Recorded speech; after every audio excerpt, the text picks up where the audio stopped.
This is the Federal Reserve headquarters in Washington. It sits on this very impressive address, right on Constitution Avenue, right across from the Lincoln Memorial.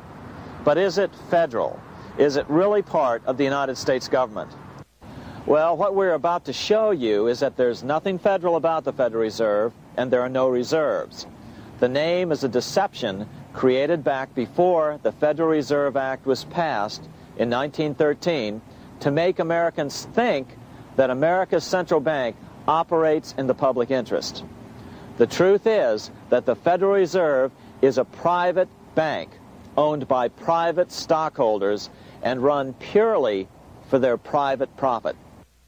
That's exactly correct. The Fed is a privately owned for-profit corporation which, again, has no reserves, at least no reserves available to back up the Federal Reserve notes, which is our common currency.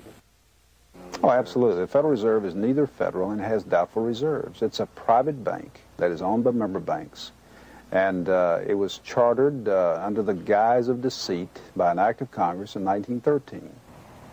If there's still any doubt whether the Federal Reserve is a part of the U.S. government, check your local telephone book.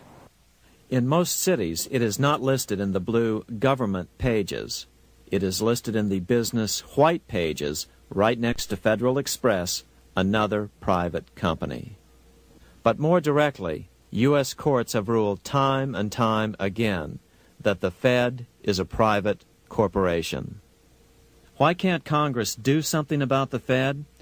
Most members of Congress just don't understand the system, and the few who do are afraid to speak up. For example, initially a veteran congressman from Chicago asked us if he could be interviewed for this video. However, both times our camera crew arrived at his office to do the interview, this was all we were able to film. The congressman never appeared, and eventually decided he no longer wanted to participate. But a few others in Congress have been bolder over the years. Here are 3 quick examples. In 1923, Representative Charles A. Lindbergh, a Republican from Minnesota, and father of the famed aviator Lucky Lindy, put it this way: the financial system has been turned over to the Federal Reserve Board. That board administers the finance system by authority of a purely profiteering group. The system is private, conducted for the sole purpose of obtaining the greatest possible profits from the use of other people's money. One of the most outspoken critics in Congress of the Fed was the former chairman of the House Banking and Currency Committee during the Great Depression years. Lewis T. McFadden, Republican of Pennsylvania, said in 1932, "We have in this country one of the most corrupt institutions the world has ever known. I refer to the Federal Reserve Board. This evil institution has impoverished the people of the United States and has practically bankrupted our government.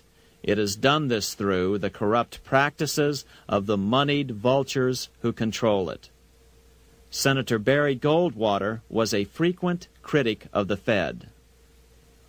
Most Americans have no real understanding of the operation of the international moneylenders. The accounts of the Federal Reserve System have never been audited. It operates outside the control of Congress and manipulates the credit of the United States.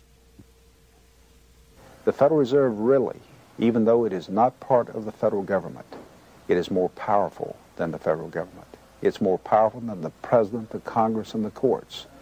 Now, a lot of people challenge me on that, but let me prove my case. The Federal Reserve determines what the average person's car payment is going to be, what their house payment is going to be, and whether they have a job or not. And I submit to you that that's total control.